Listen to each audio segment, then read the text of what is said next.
شامتان بخیر تماشابینان عزیز، باز هم با دنیای زیبای موسیقی روی اکران‌هایتان پدید آمدیم و این برنامه نیز قرار است از همان ترانه‌ها، از موسیقی‌های بگوییم که یک زمان با زندگی ما پیوست بودند. یک زمان آن ترانه‌ها در خاندان ما صدا می‌دادند. یک زمان آن ترانه‌ها بگوییم که میان مردم خیت بودند و آن ترانه‌ها را ما امروز در برنامه‌مان بازخوانی می‌کنیم با همراهی بنفشه مقیم و هنرمندی که یک زمان همه روزه در روی اکران‌های تلویزیون بود و فعلا هنرمندی انسامبل فلکی فیلارمونیای دولتی تاجیکستان به نام اکا شریف جورایف و همزمان آموزگاری مکتب اینترنتی مخصوصی موسیقی جمهوریوی به نام میرات‌الله عطایف با همراهی دوستانشان نوازنده ها از انسامبل فلکی کمیته تلویزیون و رادیو نزد حکومت جمهوری تاجیکستان و انسامبل فلکی فیلارمونیای دولتی تاجیکستان آمدند. خوش آمدید به برنامه. سلامت باشید. از ترانه‌های میگوییم که یک زمان خیت شده بودند، به قول معروف بودند، محبوب بودند. من در نظر دارم همون ترانه‌هایی که از سال‌های 85 این طرف، یک زمانی که مثلا در روی صحنه نگینه راوپова بود، محرمه شریفова تا حال هستند، اما اون دوره رو میخواهم به خاطر بیارم. لاله عزیزова بودند، شما بودید، بنفشه شاکرova بودند، یک دوره‌های خیلی زیبا و گفتیم که در صحنه قریب که همه روزه بودید، در محفل‌ها بودید، در تلویزیون همه روزه در برنامه‌های کنسرتی اشتراک می‌کردید. یک دوره‌های خیلی زیبا. بیاید همون دوره‌ها رو به خاطر بیاریم. می‌خواهم همون دوره‌ها رو با واسطه یکی از ترانه‌ها به خاطر بیارید. کدام ترانه؟ باشد. سراول می‌ندارم از اونی که ما رو فراموش نمی‌کنید. پیوسته ما هنرمندانه به این کوشانه مقدس، به این درگاه مقدس که نام دارد تلویزیون سفینه دعوت میکنید. صمیمانه می‌ندار هستیم و چون که یادرس شدید از سروده هایی که سالهای پیشین بگیم صدا میدادن، انیقترش سالهای 85 این طرف، ما امروز تصمیم گرفتیم با دوستانم، با همکاران و همکسبانم که یک شام موسیقی میگیم، یک شام دلانگیزی برای بینندگان، شام خاطره ها برای بینندگان خود امروز فراهم بیاریم. البته با سروده هایی که قریب که فراموش شدند و من باوری دارم که با شنیدن این گونه سروده ها، این گونه موسیقی ها، اون شنونده سالهای پیشین حتما که از این سروده ها یاد میارد، از اون دوره های کودکی خودش باشد، جوانی های خودش باشد، حتما که یاد میارد و من باوری دارم که حتما که با ما همین سروده ها رو همراهی میخواند. باشد، زیرا که اون ترانه هایی نیستن که نفری اون ترانه ها رو نشنیده باشه. البته عذر، من میخواهم یک سرودی رو گوشرسی بیننده امروزه کنم که این سرود به سالهای 1985 ایجاد شد. ما از مؤلف آهنگ پرسان شده وقتی که اتحاد شوروی غلبه به دست آورد بر مقابل فاشیسم، همین سرود ایجاد شد. یعنی با نام اسکروان که اون سالها این سرود بسیار یک هنرمندی نوتکرار بگیم مستانه ارگشت و می سرودن. من در یاد دارم که ما اون سالها کودک بودیم و همین سرود وقتی که صدا میداد در حال همون سالهای گذشته که دوره‌های کودکی بسیار رنگین برای ما بود، اون لحظه ها پیش نظر می آید و من نقص در خاطر دارم که وقتی که در مکتب چوربینی ها می شد بخشیده به عید غلبه، یعنی 9 می، چون که ما هر سال اونا جشن میگیریم، در مکتب انمی خیلی محفل ها می شد و شخصا خودی من همین سرود من می خوندم و باز در برابر سرود خوندن صحنه‌چه ها اونجا نقش آفرینی میکردن در تحت انمی همین سرود و من میخوام که این لحظه همین سرود من بخونم. مرحبا. با اجازت شما. باشد، مرحبا.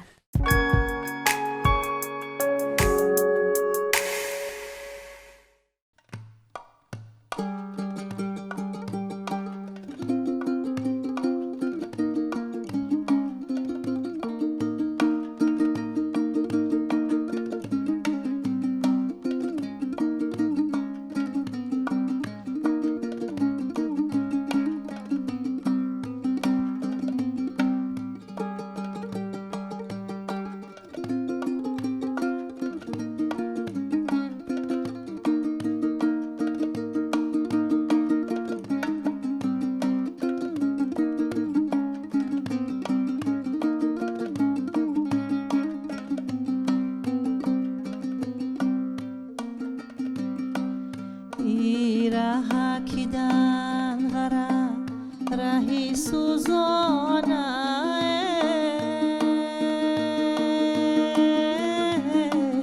از کربا چرفته توش اش تلخانه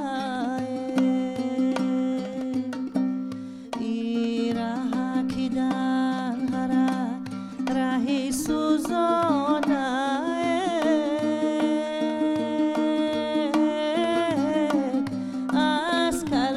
رفته توش اش تلخانه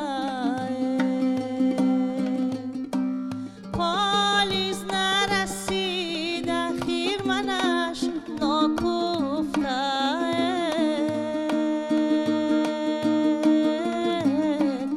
سر در سری زانو یارکش گریانه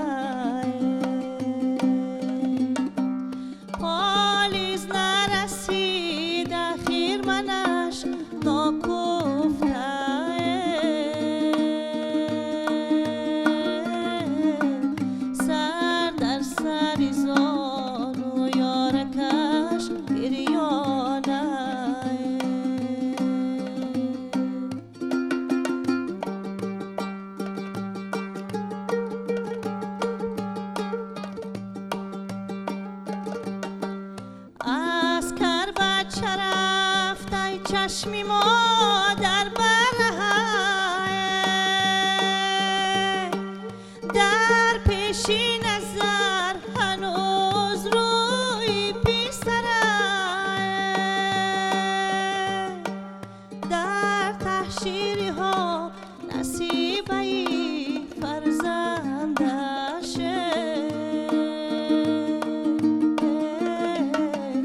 آنانی بشی بالای سرای در تحشیری ها نصیبی فرزندشه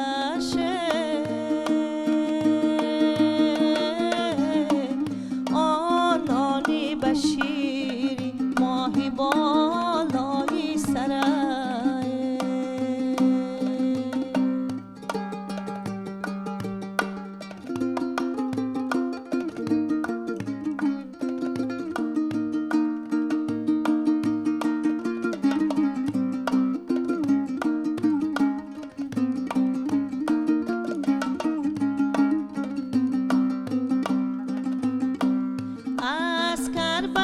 رفته در دلش صد ارمانه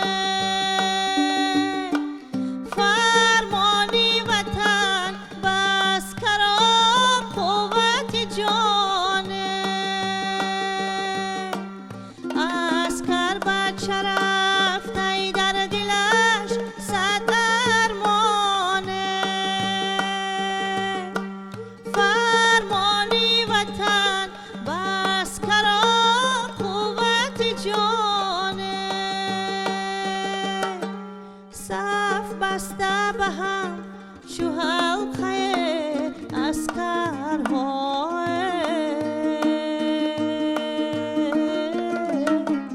تا تبلیغ ظفر صدا دهد در میدانه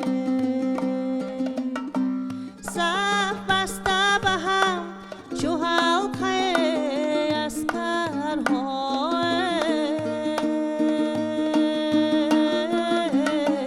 تا تبلیغ ظفر صدا دهد در میدانه تا تبلیغ ظفر صدا دهد در میدانه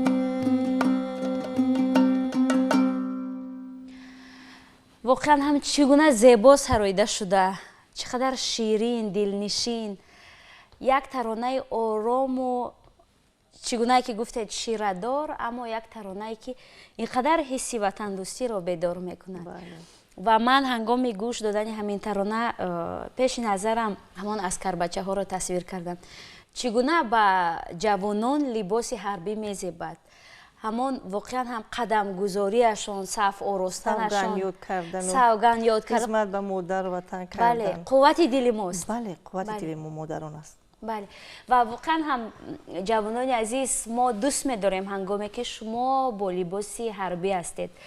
ҳамон тавре ки гуфтем, ин қуввати ҷони мо аст, ин барои мо нерӯ медиҳад.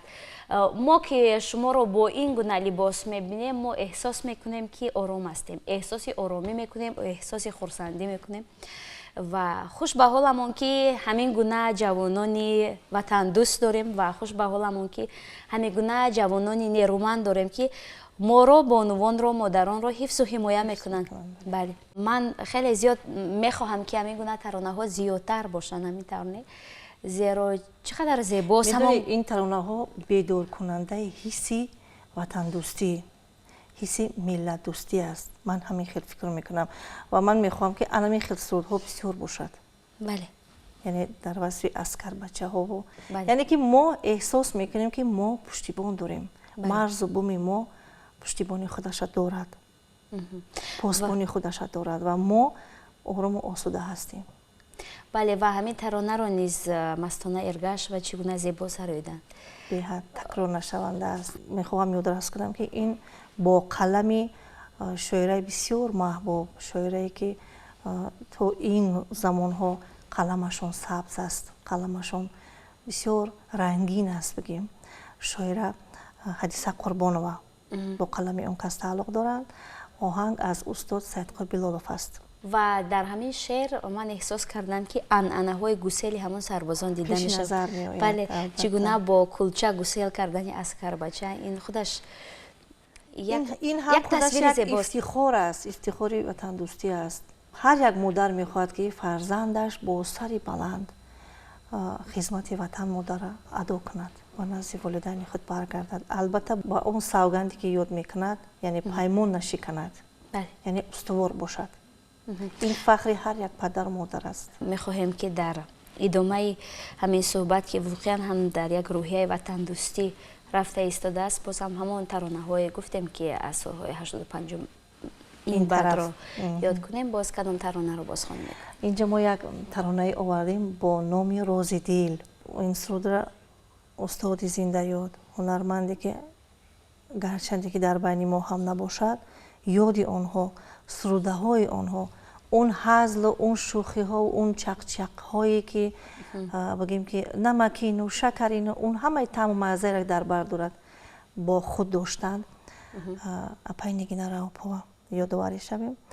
ва ин суруд солҳои 80 то 85 сабт шудааст ки бо қалами Ҳақназар Ғоиб, оҳанги Ҳаким Маҳмудов рӯи кор омаданд.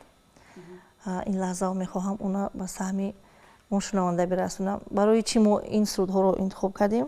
ҳамин сурудҳо, агар хато накунам, пешвақт бо анамин хел садои бо асбоби думра хонда мешуданд, навохта мешуданд. аввалан эҷод шуд, оҳанг эҷод шуд. оҳангсози бисёр маҳбуб Ҳаким Маҳмудов, устоди зиндаёд, бисёр як навозандаи моҳир дар касби худ буданд. бисёр нозукона нохун мезаданд, суҳбат мекарданд.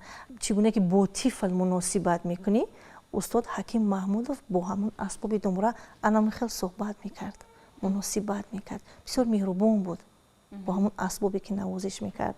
ва ҳамин оҳанг эҷод шуд ва баъдан омад дар сари ҳамон мисраҳои шеърӣ қарор гирифт ва пешниҳод шуд ба ҳунарманди бисёр маҳбуб апай Нигина Раупова. устод худашон пешниҳод карданд. ман аз шунидаҳо нақл мекунам. ва ҳамин шеър бо ҳамин оҳанг хуб чорчӯбаи муайяни худро гирифт, сабт шуд, садо дод ва имрӯз ман мехоҳам ки ҳамуна бихонам.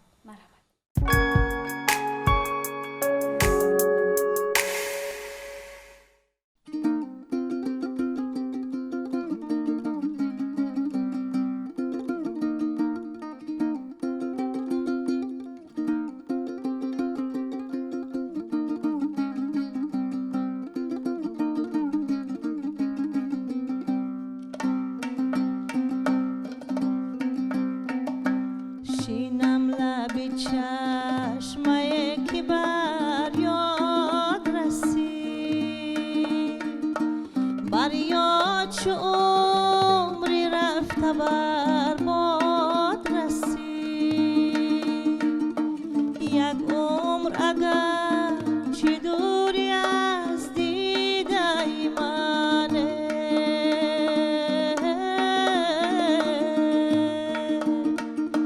یک عمر به گوش من چو فریاد رسید یک عمر به گوش من چو فریاد رسید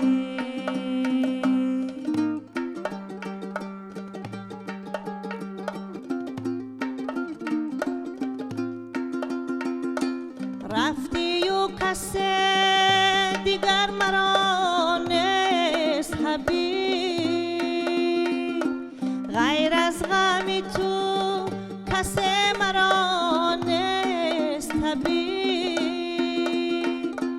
رفتی و کس دیگر مرا نیست حبیب غیر از غم تو کس مرا نیست حبیب دریای روانی و روانی و روانه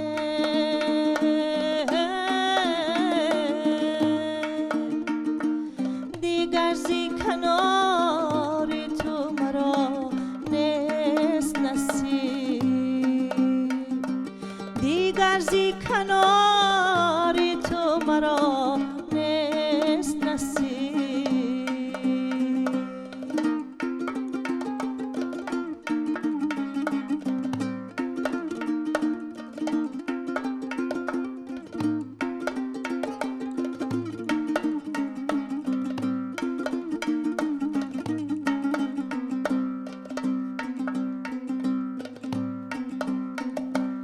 هرچند دلی من از برایت زار است پیش تو ولی خاموشیم ناچار است خواهم به زبان بیارم عشقی تو ولی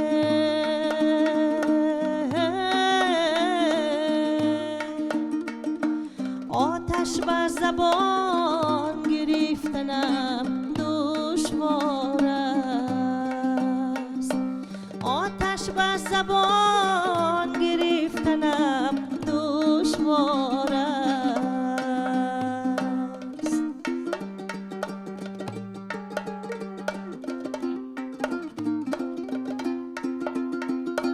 بی تو بکی دنیای دلم باز کنم بی تو بکی راز عشق آغاز کنم در تو پر و بال من به جای نرسده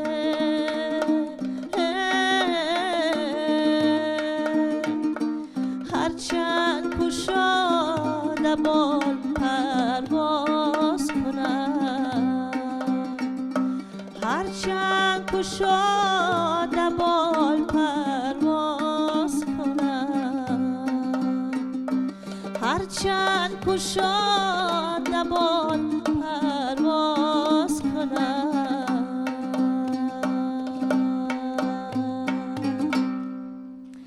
انا همین طور تماشابینان عزیز برنامه خاطره های ادامه دارد و باید بگویم که امروز در مهمانی ما قرار دارند هنرمندی معروف کشورمان یک آوازخوانی دوست داشتنی ما و شما بنفشه مقیم و که با همان ناله های زیبا ترانه های هنرمند زنده یاد نگینه را او پاورا بازخوانی کردند گفتیم که ناله ولی ناله های خیلی زیبا ناله های تسکین بخش ناله هایی که ما رو به یک گوشه خاطره ها برد صدای استاد زنده یاد نگینه را او پا پیش نظر آمد شما با هم کار کردید تا جایی که ما میدونیم بله من طولی 8 سال با پای نگینه را پا و با دسته شهرتیار و آوازداری کشورمان دسته هنری دریا من کار فعالیت کردم بسیار نازکی های صنعت رو بگیم از همون апай Нигина аз ҳамон дастаи дарё омӯхтам. шумо замоне омадед ки дастаи ансамбли дарё як дастаи аллакай маъруф буд, овозадор буд, аксарияти ҳунармандони саршиноси мамлакат дар он ҷо фаъолият мекарданд. пешвақт барои ман осон набуд, барое ки ман он вақтҳо хеле ҷавон будам. вақте ки даъват шудам ба дастаи ҳунари дарё, омадам дидам ҳама устодони ҳунар, устодони касбӣ дар соҳаи худ онҷо кору фаъолият мекунанд.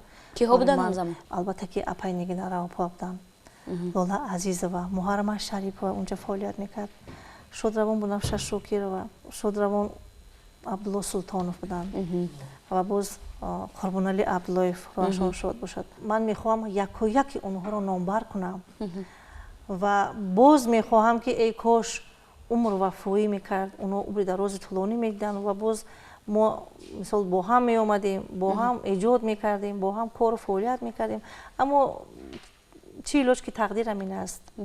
рафтанду равему боз оянду раванд, ин беҳуда нест, беҳуда нагуфтаанд. барномаи хотираҳо як ҷиҳати хубиш дар чи аст ки мо гузаштаҳои худро ёд мекунем. он ҳунармандоне ки рӯи саҳнаи ҳунар омаданду аз худ чизи боқӣ гузоштанд барои насли оянда, мо аз онҳо ёд мекунем.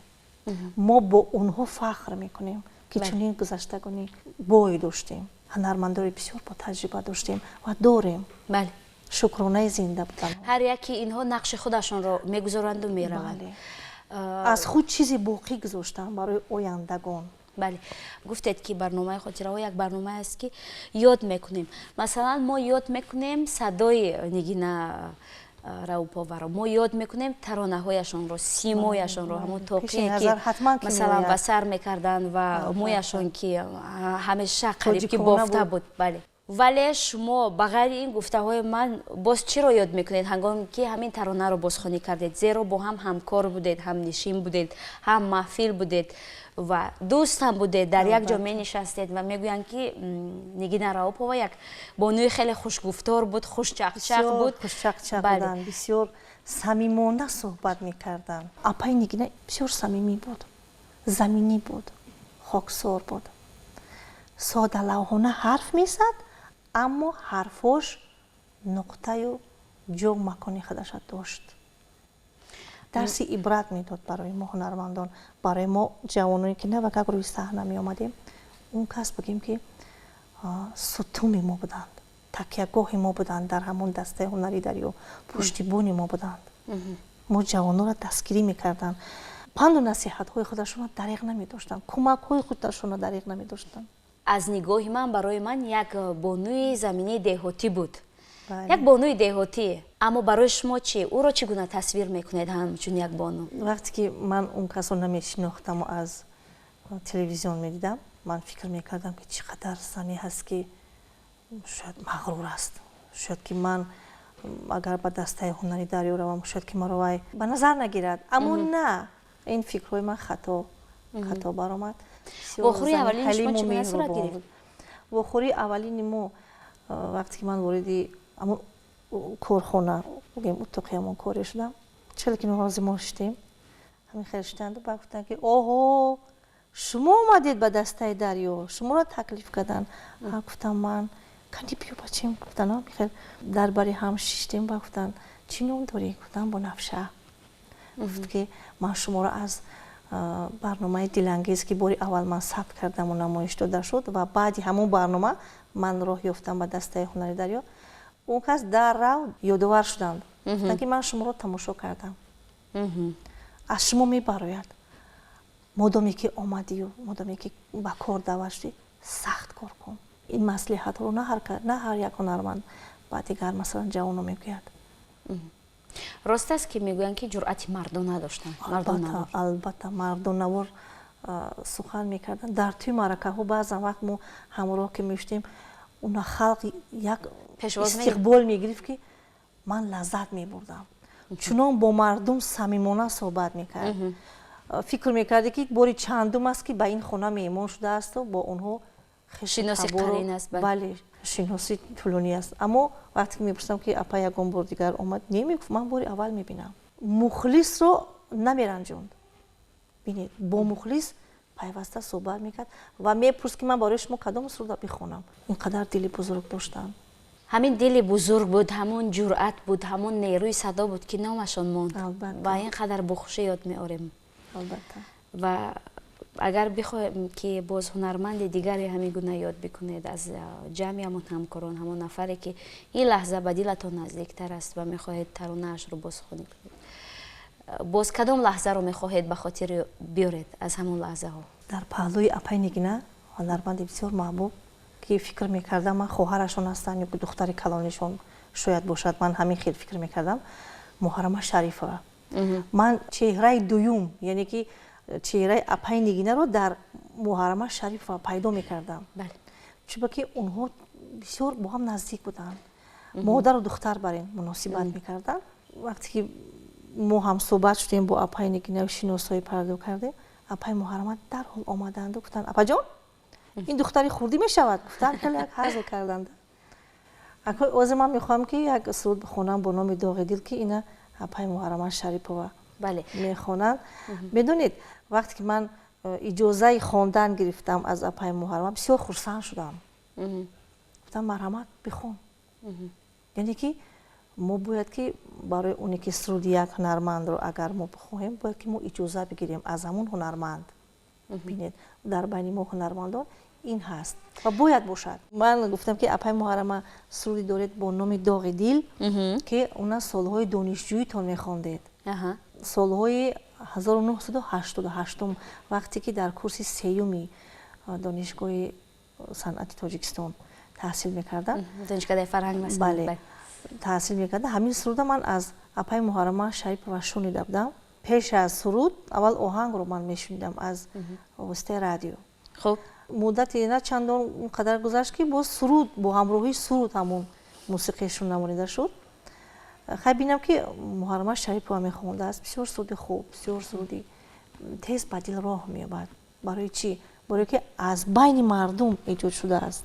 Ҳаким Маҳмудов оҳанг аз он кас, шеър аз рубоиятҳои халқӣ инҷа интихоб шуда.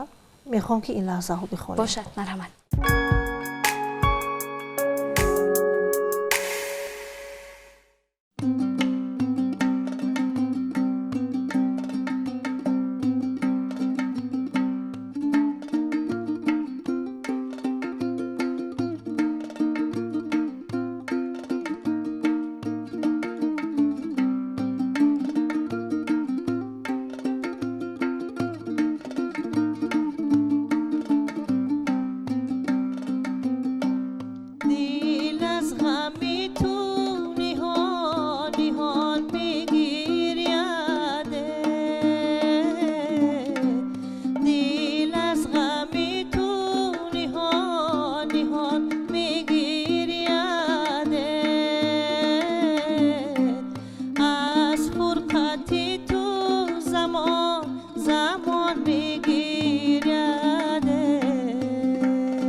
اگر روم از عالم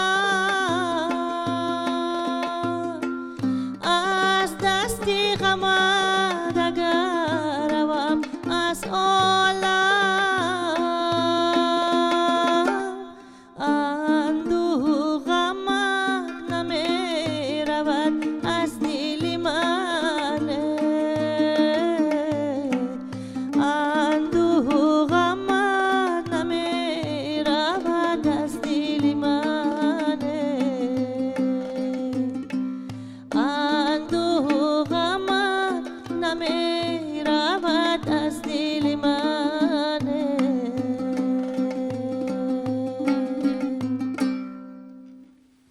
دوستان عزتمند، شما برنامه خاطره ها را دیده ایستادید و امروز در مهمانی ما قرار دارند یک نفر از هنرمندان حرفه‌ای هنرمند شناخته کشورمان بنفشه مقیم و تا حالا چند ترانه بازخوانی کردن، از جمله همان ترانه های آرام و زیبایی که یک زمان صدا میدادند. با صدای هنرمند مستانه ارگش و با صدای هنرمند زنده‌یاد نگینه راوپووا و همچنین با صدای هنرمند معروف کشورمان یک هنرمند دوست داشتنی محرمه شریفова و من گمان میکنم که همین ترانه ها هرچند که خیلی مانند هستند به ترانه های خلقی، آرام هستند، اما هر یک کدامشون گویا که خاراکتری همین هنرمندان رو نشان میدهند. یعنی شما گفتنی هستید که مخصوص برای اونها ایجاد شده باشد. همین طور هم هست. همین ترانه رو که حالا خواندید من خاراکتری محرمه شریفova را پیش نظر آوردم. چگونه که لباس در تن شینم هست، یعنی که اندازه خودش میبرد، همین موسیقی هم باید که اندازه خودش در اون هنرمند بیابد. یعنی که از همون چارچوبه معین بیرون باید نباشد. یعنی موسیقی نیز باید مثل لباس باشد، زیبنده و هنرمند، زیبنده باشد، شینم باشد و همین سرود میتواند که عمر دراز و طولانی داشته باشد. و ما هر بار هر برنامه‌ای که تهیه میکنیم در انتهایش میپرسیم که همین ترانه چه خاراکتر دارد که اینقدر سالیان ماند، یک هنرمند چی باید بکند؟ این سوالی هست که همیشه تکرار مییابد. این بهوده نیست، زیرا که ما میخواهیم که همین سی را بدونیم که بعضا ترانه های هستند که یک دور زمان پیدا میشن، در یک مهلت خیلی کوتاه پهن میشن و تکرار به تکرار گوش میکنیم، ولی خیلی تیز دلبزن میشود. اما واقعا هم یک سخن نو شما گفتید، یک سخن نو کشف شد که ترانه مثل لباس باشد، زیبنده باشد، با همون صاحب خودش. مثلا ببینید که طراح چقدر چین میکند، اندازه میگیرد تا اینکه یک لباس خوب برآید. موسیقی همین گونه است که مثلا در پی یک ایجاد شدن یک سرود، یک ترانه، یک موسیقی چقدر زحمت ها، چقدر بیدار خوبی ها اینجا در کار است که تا یک موسیقی مثلا صاحب خودش بیابد. بعضا سرود با همون آواز هنرمند اگر موافقه نکند سرود شده نمیتواند. این گونه هم شده نمیتواند. ببینید که مثلا وقتی که من همین شعر خوندم، همین سرود انیق‌ترش خوندم، در پیش نظر سیمای همون هنرمندان پیدا شد. بله. یعنی همین پس معلوم می شود که همون آهنگساز مخصوص برای همون هنرمند ایجاد کرده است. اینجا ذوق آهنگساز نیست، خیلی مهم خیلی است. خیلی بلند است، مهم است، نقش اساسی رو می‌بازد. ببینید که با یک سرود هنرمند میتواند که سالیانی دراز در دل و دیده مردم بماند با یک سرود. بله. البته این با راه آسان به دست نمی آید. در پی ایجاد این بسیار زحمت های شبانه روزی است. و شما از جمله همان هنرمندانی هستید که بگویم که در دو مرحله کار کردید. یک مرحله که مثلا استادان صنعت بودن و حالا نیز در یک مرحله هستین که بگویم یک نسل نو روی صحنه آمدن و هم به شاگردان درس میگوید و هم در انسمبل فلک فیلارمونیا فعالیت میکنید. همان لحظه ها رو، همان نسل رو خیلی زیاد یاد میکنید؟ نسل های گذشته رو؟ بله، همون نسلی که گفتید که خیلی جوان بودم و با همراهی استادان بودم. البته به یاد اونها نمی شود. برای چی؟ ما از اونها آموختیم چیزی برای خود. اونها استاد بودن، ما اون سالها شاگرد بودیم، ما می آموختیم. ببینید که با گذشت سالها امروز من استاد شدم، یعنی انیقترش آموزگار هستم. شاگردان زیادی دارم در شعبه عنعنوی مکتب اینترنتی مخصوص میانه جمهوری تاجیکستان. از طرز آواز ما درس میگوییم به شاگردان و در برابر درس آوازخوانی باز از اسباب فورتپیانو به شاگردان درس میآموزیم. اون چیزی که از استادان گرفتیم تا به امروز همون ما به شاگردان امروز آموزانده ایستادیم. یعنی هنر باید همیشه انتخاب بیابد. البته پیوسته باید هنرمند در جستجو باشد، پای ایجاد باشد، به شاگردان آموزاند. و حالا که ما به انتهای برنامه نزدیک میشویم، در انتها چی را میخواهید پیشنهاد کنید؟ یک پیشنهادی باشد که پیشنهاد خیلی زیبا باشد، مثل همین 3 ترانه‌ای که بود. ما تصمیم گرفتیم، یعنی اینجا به یک خلاصه آمدیم که 3 سرود خواندیم و 4مش باید یک نوازش دلانگیزی باشد که با اسباب این دمرایی که امروز میبینیم، یک اسبابی هست که زبان ندارد اما دنیای راز دارد. یک آهنگ خوب اینجا ما انتخاب کردیم با نام الله که اونا استاد چیردست، استادی که امروز بسیار دمره نوازان پیروی میکنن با اون کس، یک هنرمندی که تکرار نشونده است، بگیم خطا نمیکنیم، رستم عبدالرحیمов با همراهی مهراب جان که بسیار جوانم باشد، بسیار در جاده هنر، در جاده صنعت الکی پیروهای خود دارد، مخلصان خودش هم دارد. این لحظه میخواهد که یک آهنگ برای ما بنوازد با نام، البته گفتیم سرود با نام الله، یعنی ترش نوازش. آهنگ از رستم عبدالرحیم است و همین آهنگ شعر داشت، سرود داشت. افسوس که من همون شعر عمیق‌ترش پیدا کرده نتوانستم. خواهش میکنم که این لحظه ها مرحمت مهراب.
تشکر برای شما آپای بنفشه، برای نوازندگان تشکر که واقعا هم خیلی زیبا صمیمانه که اجرا کردید، به دل ما هم نزدیک بود و یک صحیفه دیگری از گذشته یاد آوردیم.